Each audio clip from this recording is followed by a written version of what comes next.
मेष राशि वालों, आप सभी का बहुत बहुत स्वागत है मेष मंथन भिंड यूट्यूब चैनल में। बंधुओं, आने वाली मकर संक्रांति आपके जीवन में एक बहुत बड़ी क्रांति लेकर आने वाली है। जी हाँ बंधुओं, इस मकर संक्रांति पर कुछ ऐसे विशेष और महाशक्तिशाली योग बन रहे हैं जो सीधे प्रभु श्री राम से जुड़े हुए हैं। और ऐसे में जो भी व्यक्ति प्रभु श्री राम से जुड़े हुए इस योग का विशेष लाभ ले लेगा, उसके जीवन में चाहे कितने ही बड़े कष्ट हो, दुख तकलीफ और परेशानियां हो, एक झटके में समाप्त हो जाएंगी। तो बस करना आपको इतना सा है कि मकर संक्रांति के दिन अपने जीवन में महाक्रांति लाने के लिए इन दो चीजों को चुपचाप अपने घर में लाकर इस विशेष स्थान पर छिपा कर रख देना है। जी हाँ बंधुओं, एक चीज को मिट्टी में दबाना है और दूसरी चीज को कपड़े में लपेटकर एक विशेष नियम और विधान के साथ छिपा कर इस विशेष स्थान पर रख देना है। कौन सी है ये दो चीजें और क्या है इन चीजों को प्रयोग करने के नियम और विधान, और इन चीजों का शास्त्रीय प्रमाण क्या है, कैसे ये चीजें आपके जीवन में महाशक्तिशाली परिवर्तन लेकर आएंगी और प्रभु श्री राम से जुड़ी हुई हैं। और वह महाशक्तिशाली योग जो सीधे प्रभु श्री राम से जुड़ा हुआ है, सारी बातें सब कुछ आपको पूरे विस्तार के साथ अच्छी तरह से हम समझाने वाले हैं। बस आपको करना यह है कि इस कार्यक्रम को अंत तक देखना है, अंत तक इस कार्यक्रम में बताई हर एक बात को समझना है पूरी बारीकी के साथ। हम तो यह भी कहेंगे कि आप कॉपी और पेन लेकर बैठें ताकि जो भी महत्वपूर्ण जानकारी है उसे आप नोट करते चलें, क्योंकि कार्यक्रम को देखने में इधर उधर यदि आपका ध्यान भटक गया और कुछ महत्वपूर्ण बात यदि मिस हो गई तो आपको जो क्रियाएं, जो उपाय और जो विशेष नियमावली हम समझाने जा रहे हैं वह मिस हो जाएगी और उसका प्रभाव भी नहीं रहेगा। इसीलिए बस हमारा आपसे यही एक निवेदन है कि बिल्कुल ठंडे दिमाग से एकांत में अकेले में बैठकर इस कार्यक्रम को देखें और कॉपी और पेन साथ में रख कर बैठें ताकि कोई जरूरी बात हो तो उसे तुरंत नोट करते चलें। जी बंधुओं, आज का यह कार्यक्रम आपके जीवन में एक महापरिवर्तन लेकर आएगा, इस बात की हम गारंटी देते हैं। और हो सकता है कि मकर संक्रांति के विषय में आपको इतना अद्भुत ज्ञान इससे पहले किसी ने दिया ही ना हो, लेकिन हम आपको बता दें कि वर्ष में सबसे शक्तिशाली और सबसे पहला महापर्व मकर संक्रांति ही होता है। जो भी जातक धर्म कर्म से जुड़ा है, ज्ञान से जुड़ा है, ज्योतिष से जुड़ा है या किसी विशेष गुरु की कृपा में है, वह इस पर्व का प्रयोग करना जानता है और साल की शुरुआत ही सर्वोत्तम कर लेता है देव कृपा के साथ। जी हाँ बंधुओं, और अंग्रेजी में एक कहावत भी है कि well begun is half done, यानी कि एक अच्छी शुरुआत का मतलब है कि आधी जीत हासिल हो चुकी है।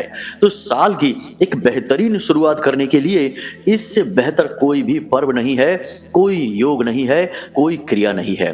तो बस बंधुओं, आज हम आपसे आपके कुछ मिनट, कुछ समय मांग रहे हैं जिसे आपको हमें देना है और बदले में हम आपको वह बहुमूल्य ज्ञान का खजाना दे देंगे जिसे अब तक आपको किसी ने दिया नहीं है।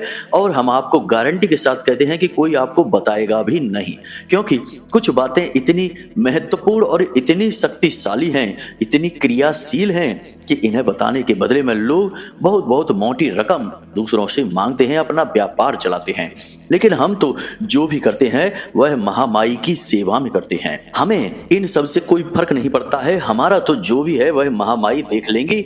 हम तो बस यह चाहते हैं कि महामाई के जितने भी भक्त हैं, जितने भी इस कार्यक्रम के दर्शक हैं, उनके जीवन में रोशनी आनी चाहिए, प्रकाश आना चाहिए, खुशियां आनी चाहिए। इसीलिए हम आपको वह गूढ़ रहस्य और ज्ञान देने जा रहे हैं।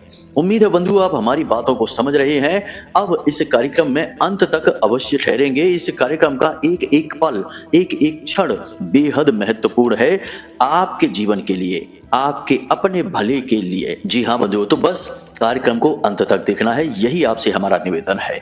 चलिए बंधुओं, महामाई को याद करते हुए आज के इस बेहद चमत्कारी, क्रांतिकारी कार्यक्रम की शुरुआत करते हैं। कमेंट बॉक्स में प्रेम के साथ लिख डालिए, जय मां भद्रकाली कृपा करो। महामाई निश्चित तौर पर आप पर कृपा करेंगी, हमें पूर्ण विश्वास है। इसी के साथ साथ बंधु, हमें आपसे एक और छोटा सा निवेदन है कि यदि आपको कुंडली विश्लेषण कराना है या फिर जीवन की समस्याओं से जुड़ा हुआ कोई समाधान चाहिए तो आप फोन करने के लिए वीडियो में और डिस्क्रिप्शन में दिए गए नंबर का ही प्रयोग करें। कमेंट बॉक्स से ही या फिर इधर उधर से नंबर उठाकर ना फोन करें, क्योंकि बहुत सारे लोग हमारी आड़ में लोगों को ठग रहे हैं। ऐसी हमें शिकायतें मिली हैं कि बहुत सारे लोगों ने कमेंट में से नंबर ले लिया और फोन लगा दिया, तो सामने वाले ने कहा कि हम आचार्य अमित जी के यहाँ से ही बोल रहे हैं, और बेचारों से उल्टे सीधी रकम की, पैसों की मांग की, और उन्होंने अपनी परेशानी दूर करवाने के लिए पैसे डाल भी दिए। किसी ने 2000 डाल दिए, किसी ने 3000 डाल दिए, किसी ने 1000 डाल दिए। बाद में फिर उन्होंने वीडियो में से जो नंबर है उस पर कॉल किया, तो हमारे यहाँ बात हुई, हमने उनकी सारी बात सुनी, तो हमें बड़ा दुख हुआ। फिर हमने उनकी जितनी हो सकती थी सहायता अपनी तरफ से की।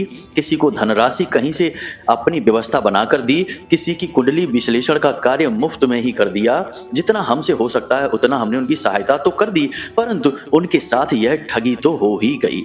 अब एक बात और बंधुओं कि हमारे यहाँ जो कुंडली विश्लेषण का कार्य चल रहा है उसमें एक बहुत छोटी सी दक्षिणा जो महामाई के चरणों में अर्पित की जाती है, उसी की मांग की जाती है। वह भी लोग अपनी क्षमता के अनुसार कम या ज्यादा करके दे देते हैं। हम तब भी उनका कार्य करके देते हैं, क्योंकि हमारा लक्ष्य तो जनता की सेवा है, महामाई की सेवा है। पैसा कमाना, धन कमाना हमारा उद्देश्य नहीं है, वरना हम कोई और कार्य कर लेते जहां ढेर सारा पैसा कमाया जा सकता था।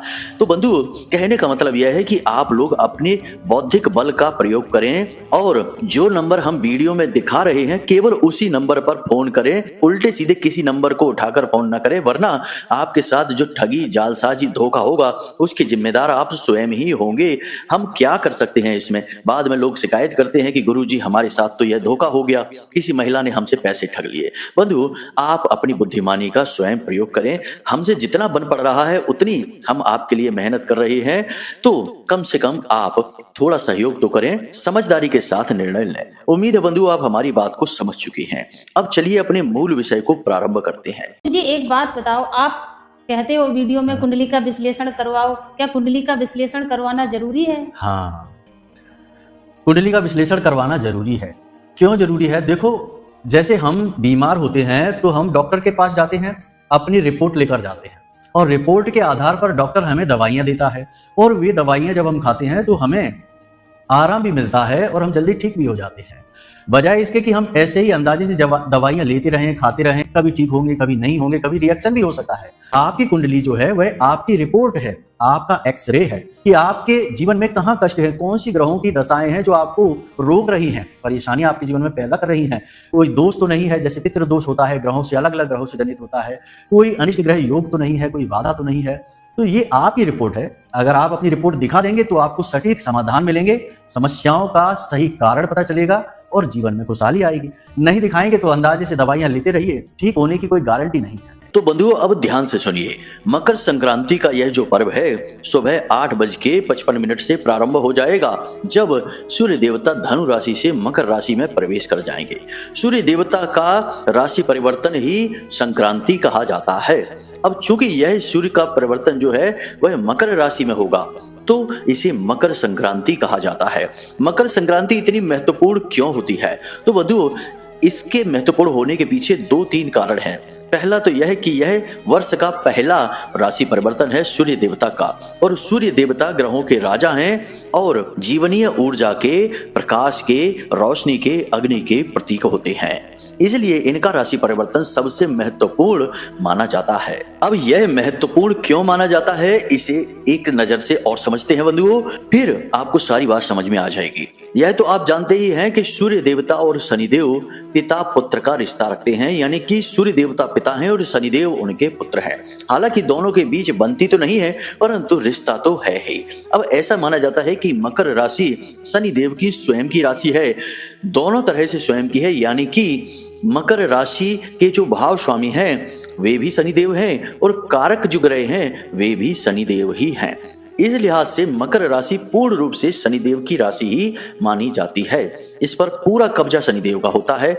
अब ऐसे में जब इस राशि में सूर्य देवता का प्रवेश होता है तो ऐसा माना जाता है कि एक पिता अपने पुत्र के यहाँ मेहमान बनकर आते हैं। तो ऐसे में जब कोई मेहमान बनकर हमारे घर आता है तो वह भले ही हमारा शत्रु ही क्यों ना हो, हमारी उससे बुराई ही क्यों ना होती हो, तब भी हम उसका मान सम्मान तो करते ही हैं। यानी कि अतिथि देवो भव की जो पद्धति है वह पद्धति यह कहती है कि चाहे कोई शत्रु भी हमारे घर में क्यों ना आ जाए, उसका मान सम्मान करना चाहिए।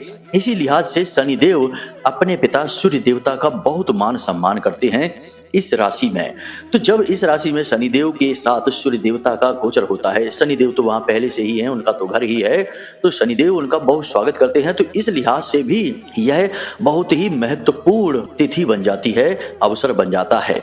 कारण इसका यह है कि शनिदेव बेहद शक्तिशाली ग्रह हैं और शनिदेव के कार्य करने की शैली कुछ इस प्रकार है कि लोग हमेशा उनसे डरते ही हैं।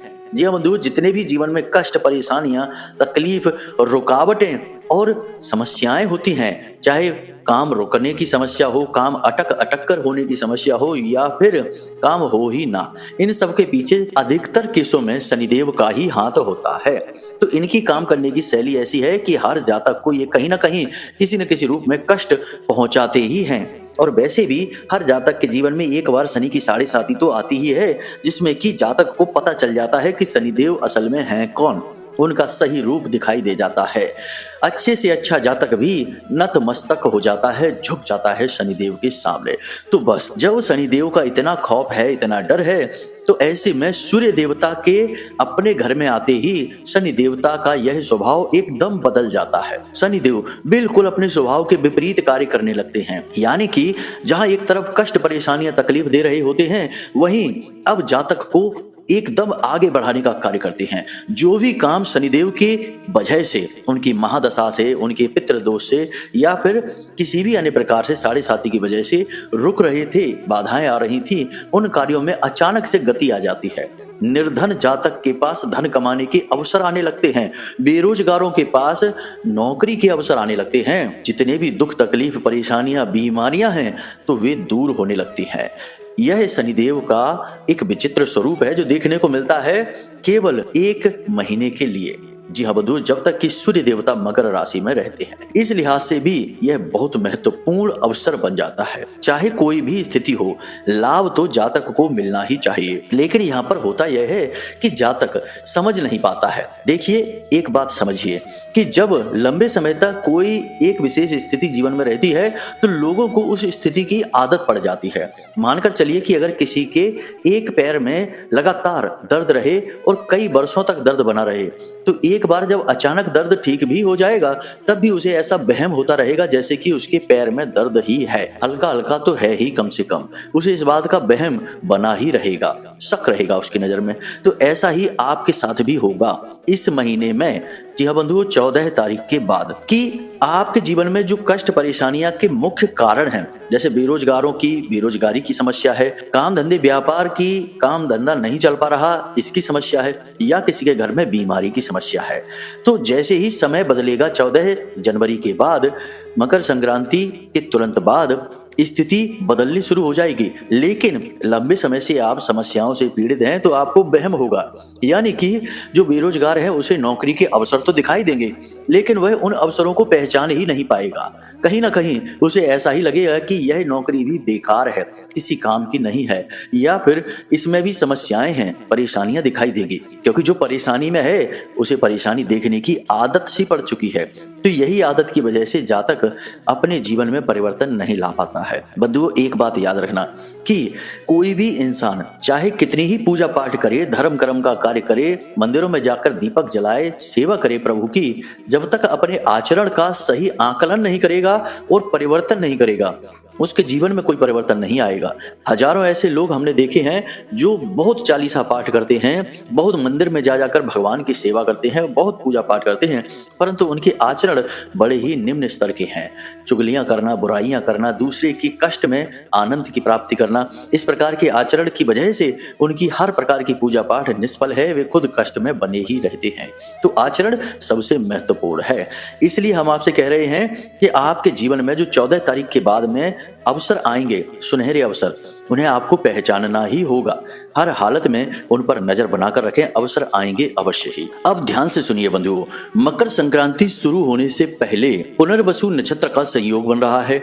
इस संयोग में प्रभु श्री राम का जन्म हुआ था, यानी कि मकर संक्रांति के ठीक पहले का जो समय है 8:55 से ठीक पहले का, सुबह के 8:55 है, उससे पहले का जो समय है उस समय में ऐसा नक्षत्र है, ऐसा संयोग है कि प्रभु श्री राम का जन्म हुआ था। यानी कि यह कितना पवित्र समय हुआ। अब यह जो पुनर्वसु नक्षत्र का संयोग है, यह सुबह 10:17 तक चलेगा। यानी बंधुओं 8:55 से लेके 10:17 तक का जो समय है वह बेहद पवित्र और बेहद शक्तिशाली समय है, जिसमें कि सूर्य देवता तो धनु से मकर राशि में प्रवेश कर ही चुके होंगे, यानी मकर संक्रांति का पर्व शुरू हो चुका होगा और एक ऐसा नक्षत्र, एक ऐसा संयोग भी होगा जिसमें कि प्रभु श्री राम का जन्म हुआ था। तो सोचिए कि कितना पवित्र समय है।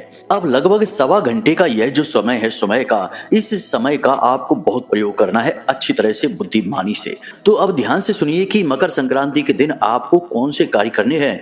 एक और बात यहाँ पर बंधुओं कि मकर संक्रांति के दिन सही तरीके से यदि पिंडदान और तर्पण किया जाए तो पितरों को भी संतुष्टि मिलती है, पितृ भी तृप्त हो जाते हैं, क्योंकि जो पितृलोक की स्थिति है वह सूर्य लोक के ठीक बगल से ही होती है।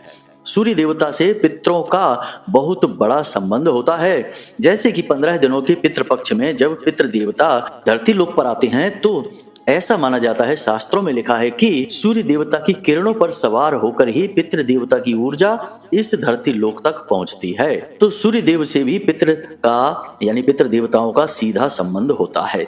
तो अब आपको क्या करना है, ध्यान से समझिए। हम आपको बताने वाले हैं 4 ऐसे कार्य, फिर हम आपको बताएंगे उन 2 चीजों के विषय में भी। जल्दी से समझिए कि सबसे पहले आपको सूर्योदय से पहले जागना है और स्नान आदि करके पूजा पाठ कर लेना है। जी हाँ बंधुओं, फिर इसके बाद आपको 8:55 पर मंदिर चले जाना है। यानी कि मंदिर कोई भी हो सकता है, हनुमान जी का हो सकता है या शंकर जी का हो सकता है। बेहतर होगा कि आप भोले बाबा के मंदिर ही जाएं। अब आपको क्या करना है, ध्यान से समझिए। भोले बाबा के मंदिर में जाकर आपको पूजा पाठ करना है। जो जल आप भोले बाबा के ऊपर समर्पित करेंगे यानी शिवलिंग पर जल डालेंगे, उस जल में आपको कुछ चीजें मिलानी है। थोड़ा सा गुड़ मिला लेना है और थोड़े से काले तिल मिला लेने हैं और थोड़े से चावल आपको अपने हाथों से शिवलिंग के ऊपर रख देने हैं। उसे जल में नहीं मिलाना है। कोशिश यह करना है कि जल आपको अपने घर से ही ले जाना है। वहां मंदिर में मौजूद जल ना लें, आप अपने घर से ले जाएं तो अति उत्तम। यदि मजबूरी है तो कोई बात नहीं, मंदिर से ही ले लें। अब आपको यह जल भोले बाबा पर समर्पित करना है। अब इसके बाद भोले बाबा के पंचाक्षरी मंत्र की कम से कम 11 माला जाप करनी है, यानी ओम नमः शिवाय। इस मंत्र की 11 माला जाप करनी है। रुद्राक्ष की माला होनी चाहिए। बंधुओं, यदि आपके पास समय कम हो तो आप 1 माला भी कर सकते हैं, कोई बुराई नहीं है, परंतु 11 माला का बहुत अधिक फल प्राप्त होता है इस दिन। जी हाँ, तो आपने 11 माला जाप कर ली। अब मंदिर के बाहर जो भिखारी बैठे हैं उन्हें आप अन्न और धन दोनों चीजों का दान करें। बहुत ही खास दिन है, बहुत ही पवित्र दिन है। तो आप कुछ ज्यादा नहीं, थोड़े समोसे ले सकते हैं, किसी भी प्रकार का अन्न ले सकते हैं या फिर कोई फल भी ले सकते हैं। अन्न करेंगे तो ज्यादा बेहतर होगा क्योंकि अन्नदान का बहुत अधिक महत्व होता है। तो आप थोड़े समोसे ले सकते हैं या कुछ भी जो आपकी सुविधा हो, क्षमता हो, ऐसे ले सकते हैं और 5, 7, 10 जितने भी भिखारी वहां हैं उन्हें आप दे सकते हैं। साथ में एक 10-10 रुपए का नोट भी दे दें। बस इतना सा आपको करना है। थोड़ा खर्चा आपका अवश्य होगा, परंतु इससे दिव्य शक्तियां बेहद प्रसन्न होंगी। खास तौर से भगवान श्री हरि विष्णु और भोले बाबा दोनों का ही संबंध सूर्य देवता से और पितृदेव से है। दोनों बहुत अधिक प्रसन्न होंगे। यह एक कार्य आपको करना है, बेहद महत्वपूर्ण कार्य है। दूसरा कार्य आपको यह करना है कि गाय को हरी हरी घास अवश्य खिलानी है और गाय को रोटी भी खिलानी है। गाय का संबंध पितृ देवताओं से माना जाता है। गाय, कुत्ता, कौआ, हाथी, बरगद का वृक्ष, इनका संबंध पितृ देवताओं से माना जाता है। साथ ही साथ गाय का कई अन्य ग्रहों से भी संबंध है, लेकिन मूल संबंध बृहस्पति से माना जाता है। तो आपको गाय को एक रोटी भी खिलानी है और उस रोटी में आपको घी लगा देना है और थोड़ा सा हल्दी, जी हाँ बंधुओं, थोड़ी सी जरा सी हल्दी उसमें लगा देनी है और यह रोटी आप गाय को खिलाते हैं। यानी कि गाय को आपको 2 चीजें खिलानी है। यदि घास नहीं खिला सकते तो कोई बात नहीं, रोटी तो आप खिला ही सकते हैं। इसी के साथ साथ बंधुओं 2 कार्य आपको और करने हैं। ये बेहद महत्वपूर्ण कार्य हैं। ये दोनों कार्य सूर्य देवता से और शनि देव से जुड़े हुए हैं। तो आपको दिन के समय बाजार जाना है और वहां से तांबे का एक सूर्य यंत्र लेकर आना है। सूर्य यंत्र को पवित्र करने के बाद, शुद्ध करने के बाद, इसका पूजा पाठ करने के बाद विधि विधान के साथ इसे अपने घर में पूर्व दिशा में टांग देना है। जी हाँ बंधुओं, इसे दीवार पर लगाना है, पूर्व दिशा की ओर लगाना है। सूर्य यंत्र आपके घर में हर हालत में होना ही चाहिए। यह सूर्य देवता का प्रतीक है, सकारात्मकता का प्रतीक है और आपके घर से हर प्रकार की नकारात्मकता को भगाने का कार्य करेगा। आप चाहें तो इस सूर्य यंत्र को अपने पूजा घर में भी लगा सकते हैं, वह भी पूर्वी दीवार पर, या फिर आप चाहें तो इसे अलमारी में रख सकते हैं। परंतु एक चीज का ध्यान रखें कि इसे आप पूर्वी दीवार पर रखें। इस यंत्र की पीठ पूर्व दिशा की ओर होना चाहिए और इसका मुख पश्चिम दिशा की ओर होना चाहिए। बंधुओं, जो भी व्यक्ति सूर्य यंत्र को अपने पूजा घर में रखता है और इसका प्रतिदिन पूजा पाठ करता है, उस व्यक्ति के जीवन से किसी भी प्रकार की नकारात्मक ऊर्जा हो दूर भाग जाती है। दूसरा कि सूर्य देवता की विशेष कृपा प्राप्त होती है और सूर्य देवता तो ग्रहों के राजा हैं। जब राजा की ही कृपा मिल गई तो प्रजा की कृपा कैसे नहीं मिलेगी। यानी हर ग्रह की पीड़ा शांत होती है, कम होती है, विशेष तौर पर शनि देव की पीड़ा। तो यह कार्य आप अवश्य कर लें। एक और महत्वपूर्ण कार्य है कि आपको यह कार्य रात के समय करना है। जरा इसे ध्यान से समझिए। 8 मुट्ठी उड़द की दाल लेनी है, काले कपड़े में इसे रख लेना है, कपड़ा कोरा होना चाहिए और इसकी पोटली बनाने के लिए भी आप काले रंग का धागा ही लेंगे। इसी के साथ साथ आपको एक शीशी में सरसों का तेल लेना है और इस उड़द की दाल के अंदर आप एक लोहे का छल्ला रख देंगे, डाल देंगे।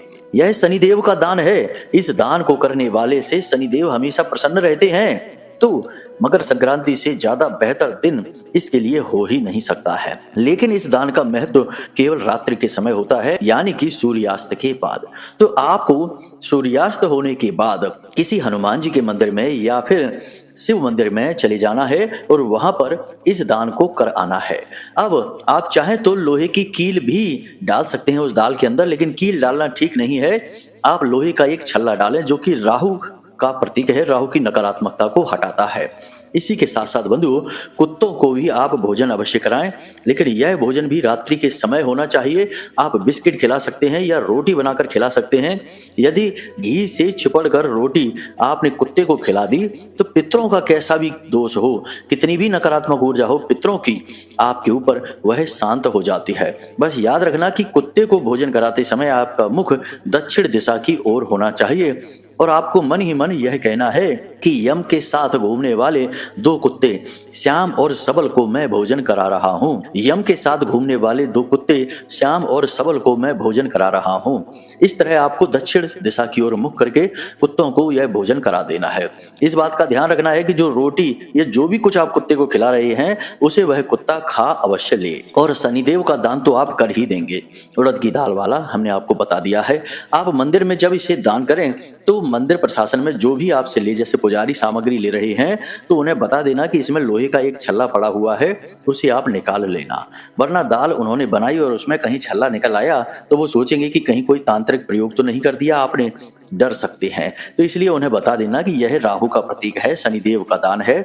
आप इसमें से इस छल्ले को निकाल देना और आपकी जो मर्जी वैसे इसको प्रयोग कर लेना, कोई समस्या नहीं है, आपका दान पूर्ण हो जाएगा। बस इतने से कार्य आपको करने हैं, आपका मकर संक्रांति का दिन सर्वोत्तम हो जाएगा बंधुओं। इसी के साथ साथ एक अंतिम चीज बंधुओं, आपको नाग नागिन का एक जोड़ा लाना है और उस जोड़े को लाकर अपने घर के ईशान कोण में एक गमला रखना है। इस गमले की बिल्कुल तली में नाग नागिन के इस जोड़े को शिवलिंग के ऊपर रखने के बाद लाकर दबा देना है, मिट्टी डाल देनी है और उस गमले में आपको बेल पत्र का पौधा लगाकर उसके नीचे शिवलिंग को स्थापित कर देना है।